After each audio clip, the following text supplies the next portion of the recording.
Hello, entrepreneurs, coming to you live from downtown Flushing, New York. Joe DiChiara here with another amazing version of Joe DiChiara Presents. And tonight, I'm going to start talking about my 13 principles of success. Now, they're my 13 principles. I'm going to share them with you. You can adopt some of them. You can adopt all of them, but the reason why I want to share them is to just put out there the fact that I have them. And that's really what guides me. That my principles, in effect, have become my business plan and my life plan.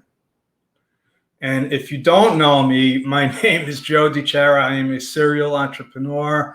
I love talking about business. I do bookkeeping, accounting, tax preparation, but what I really love is helping people start their business, grow their business, and stay in business. You know, my friend Haley Gray with the Women's Entrepreneur Network, their motto is, you know, we help people get in business and stay in business. And if you know anything about the stuff that I talk about, the fact is that business is tough and most businesses fail. If you've never been in business before and you're just starting out, I got some bad news for you, because the chances are better than average that you're not going to be in business next year with this business. So I'll qualify that. It doesn't mean that you're a failure or that you're done, but the life cycle of a new business is very, very short.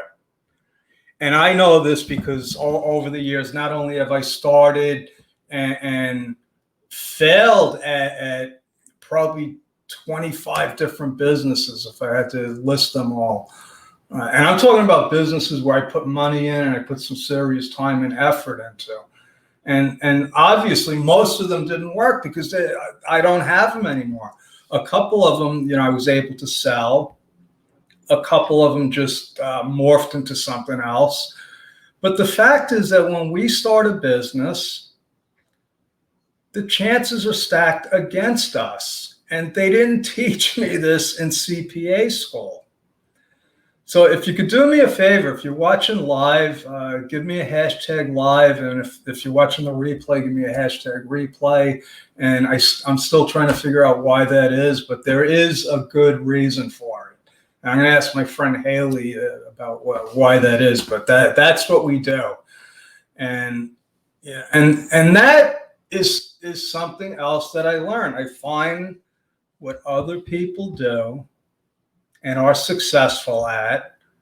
And if it fits with my MO, I'm going to incorporate it, unless there's a reason not to. So something little like doing a hashtag live, doing a hashtag, replay, those are the little things that make the difference. And they weren't my idea. There was somebody else's idea. So, you know, there's a lot of stuff I've learned over the years, a lot of details, a lot of, I wouldn't say meaningless details, but stuff that, you know, you can use once and throw away. Tax laws, marketing plans, I mean, all kinds of stuff. And I finally came to the conclusion, after being in business since I was 10 years old, when I started a casino in my driveway. So we're going over 50 years now. I've had something to do with some kind of business for over 50 years now. And I just came to the conclusion that everything is too damn complicated. And I'm not just talking about the tax laws. Those are, I mean, forget about that. The tax laws, and if you just want to hire somebody. I just had a consult with a client that everybody were independent contractors. He's got two people, independent contractors, and we want to make them employees now. And just explaining this stuff to him, I realized that, oh my God, it is crazy how many things and how many government agencies and how many forms you're supposed to file. And if it was like, okay, just fill out one form here, we'll shoot it in there, and then everybody got all the information they need, maybe it would be a little simpler. But it's not like that. It's like every government agency, every department of blah, blah, blah, they want their own stuff filled out in their format. And this is what, just the paperwork alone, people. And that I've made a career on filling out paperwork. So I'm not, and if that wasn't the case, I would be doing something else, hopefully more productive than just filling out paperwork. But unfortunately, that's a big part of business. And that's where my training is. That's where I put myself. So I have this expertise in how to handle all of this complicated stuff that basically nobody else, not only do they not know, they shouldn't know how to do it. It's like the information that if you had to learn how to register for payroll, you would, and I'm talking about if you're a business owner, how many times are you going to do that? There's only there's a limited amount of benefit that you're going to get from spending the time and effort. So it makes sense to take that kind of stuff and like, let's call it outsource. Okay, you outsource that department. So, and that's what a lot of people do with me. They just say, okay, you take my bookkeeping, my account, and just take care of it. And that's fine. But there's a lot of other stuff in business that I can't take care of, that you can't outsource, that really just comes down to you as the business owner. And again, this is what, they didn't teach me this in CPA school. They didn't teach me this in all the years I worked at CPA firms, all the courses I've taken, all the continuing education. It's all technical knowledge and skills. And what I was lacking, what I realized after I read The Science of Getting Rich in 2009, April 2009 is when, and I have my calendar, I have it like it's a memento of when I realized the part of being successful that I was missing. It wasn't just about the numbers and making money, because I had no problem doing that. I had no problem getting clients, making money. But that idea of success, which then I found out, everybody's got their own definition of success. But that's a whole nother story.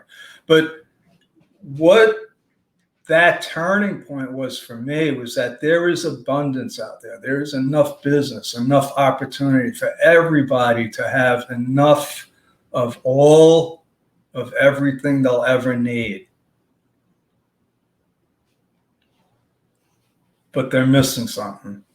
They're missing the idea that there is abundance. And they believe that there's lack. And that's what I believed. I believed that there wasn't enough, there weren't enough clients, there wasn't enough money. So I had to protect myself. I had to, compete against other accountants. Well, The Science of Getting Rich told me I didn't have to compete, that there were plenty of people not being serviced if I just opened my eyes. And that's what brought me here, basically. And so how did that bring me to my 13 principles? Well, I was digging deep. And before that, I had been studying, and I'm going to share my screen with you here. A guy, no, that's not what I want to share. Yes, no, that's not it. This is it. a guy named Napoleon Hill. I had been deep into studying the laws of success. And this is what I got from the law of success. And if you're not familiar with the law of success, it actually was his first publication before Think and Grow Rich. And Napoleon Hill came up with, he had 17 principles of success. And I thought, the guy put the legwork in. I mean, he spent 25 years and interviewed, 25,000 people, some of the most successful people in history, definitely the most successful people of his time. So I figured, he spent thousands of hours, decades of doing this research. So I said, thank you. I don't have to figure this out. You already did it. And these are his principles of success. Okay. And now, so I said that success is really a personal thing that is only an individual can define. And that's what Napoleon Hill did. So he took, the most successful people in the world, and he said, okay, what's the commonality between these people? And he broke it down, and none of them had all of these principles. None of them had followed all of these principles, but they all followed most of them in some degree or another. So this is, and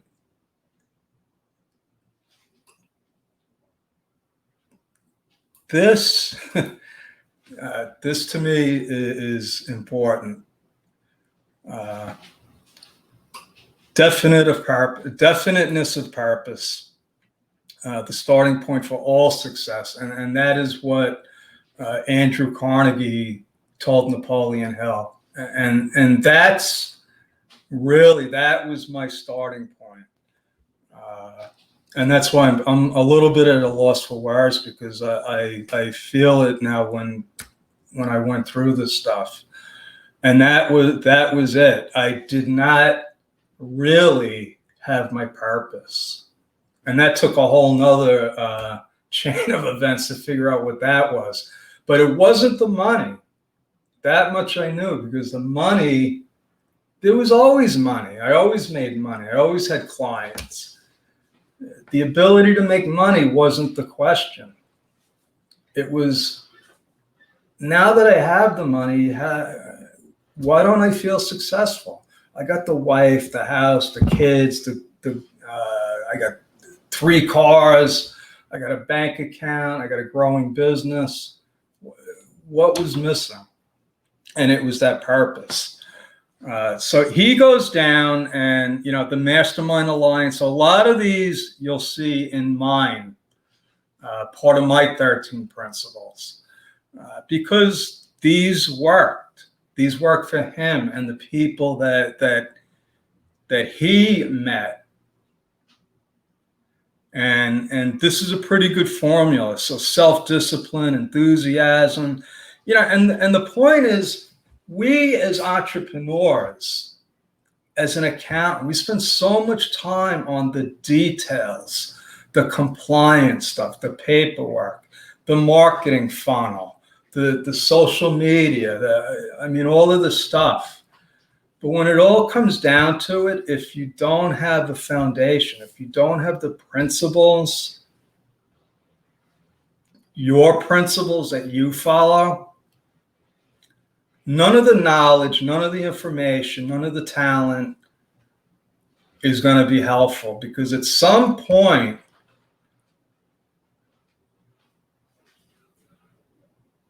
when stuff starts going downhill, not if, when we hit one of those obstacles, one of those major, COVID situations, or 9/11 or something, a 2008 banking crisis. What are you going to do then if you don't have something to fall back on? And one of my favorite people in the world, Benjamin Franklin, had principles. And you'll see if you go through history, everyone that's ever achieved any kind of success followed some kind of principles. They didn't have to have them written down, but Abraham Lincoln, in his heart, his job as the president was to conserve the Union. That's what he believed his job was.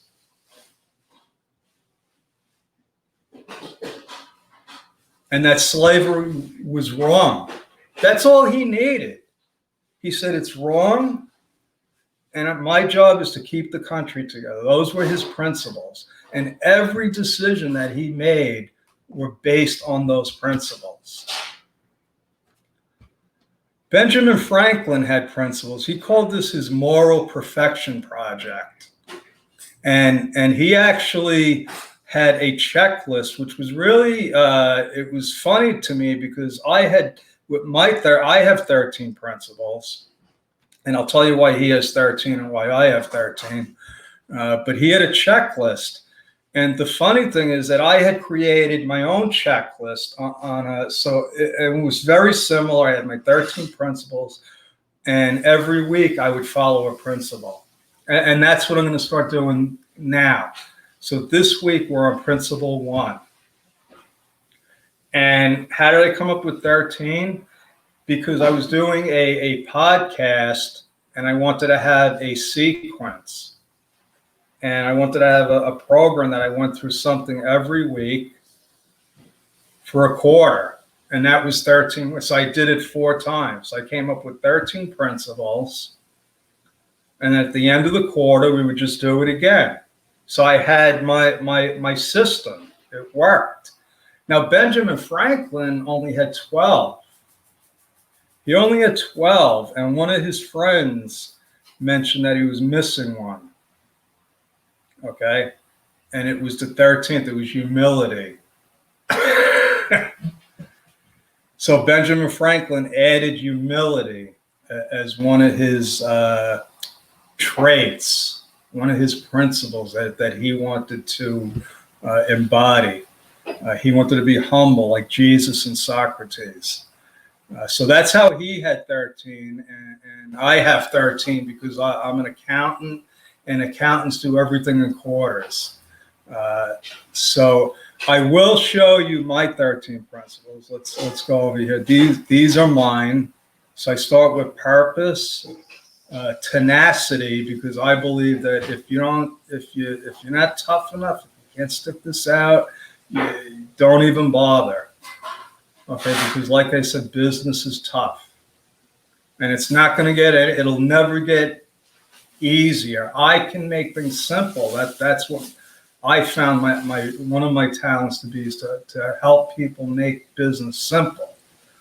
But it's never going to be easy. So tenacity is number 2. Mastermind.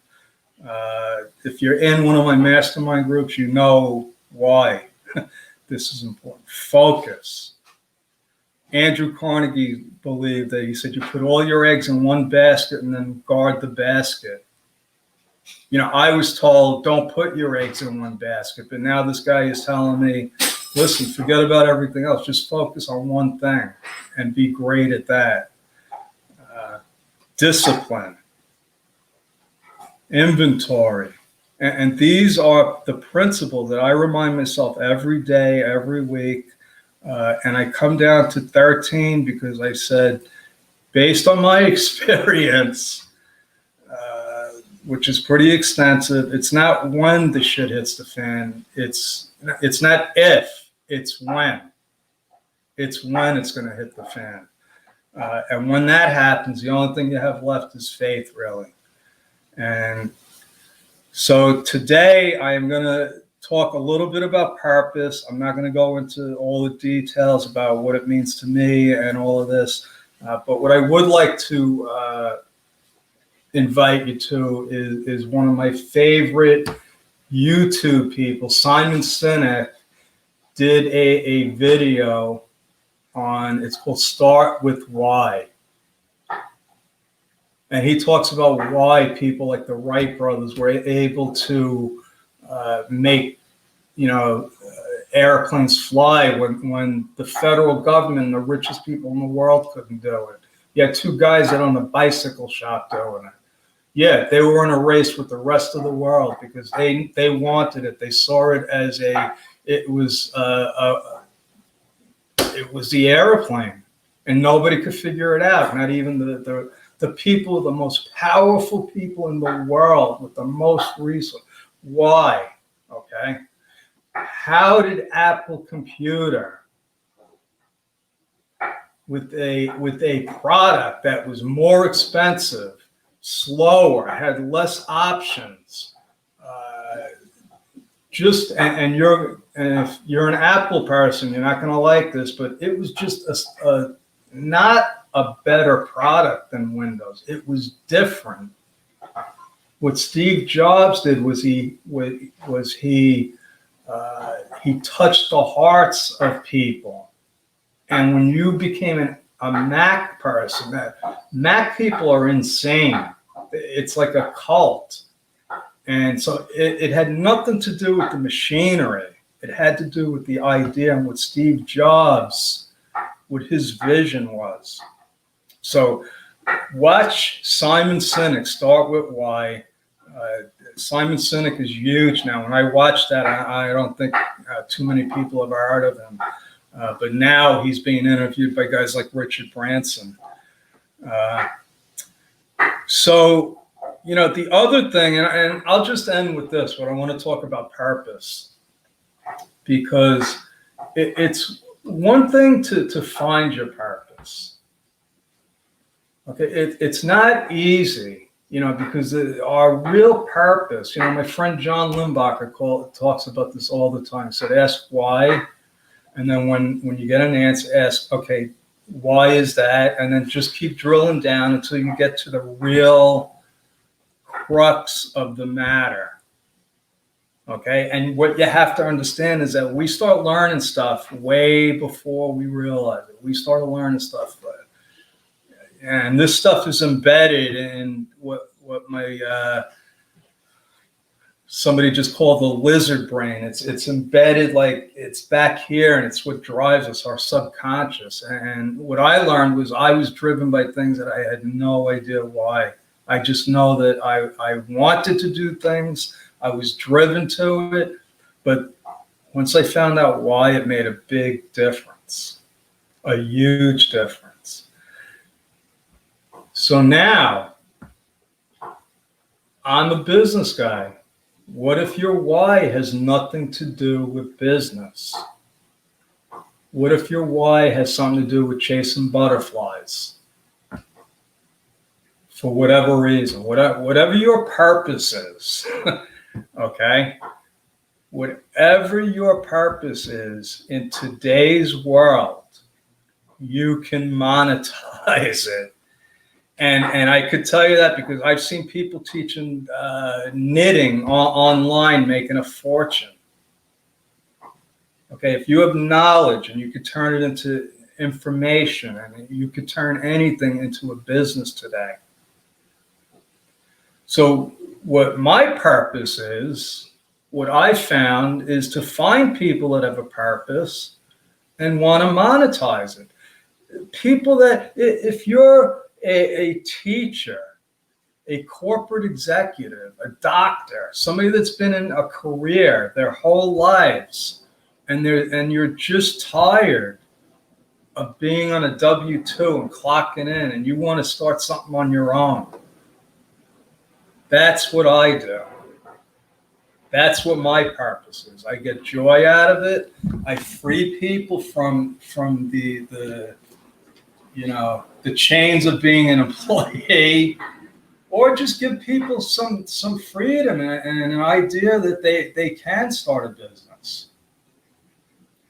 Okay, so that's my purpose, folks. As a CPA, I wondered for a long time, how can I help the world? How can I help people? Because once I realized that, I can make money and I can give it away. That didn't work either. then you start saying, what are they doing with the money? You know, and there had to be more. And I was miserable, and I share this a lot. I was miserable for a long time as an accountant because I couldn't see how that skill set could help people and change the world. What I wound up doing was working with a lot of existing businesses and helping them organize their business, make more money. But I wasn't helping people with their purpose. I wasn't helping people monetize their purpose. What I saw were a lot of people that had a purpose, but were struggling. And because I didn't know that was my job, a lot of times I wouldn't take them on as clients. So that was the thing. I saw people out there that had a need, but I looked at them as, I can't make money with them. Well, guess what? Where there's a will, there's a way. And once I figured out that this is my purpose, and I said, this is what I'm going to do. I'm going to take people basically that have never been in business. Most of them can't afford me, or think they can't afford me. They've never paid for an accountant, and I'm going to make that into a business. And that's what Bedrock Business Builders is all about. That's my story. I'm sticking with it. And if you're interested, if this resonates with you, you can always book a free chat with me at Time with Joe. And I love that little gizmo thing. I love the toys here. And I think that's it for tonight, folks. So thanks for watching. If you did, if you didn't, that's okay too.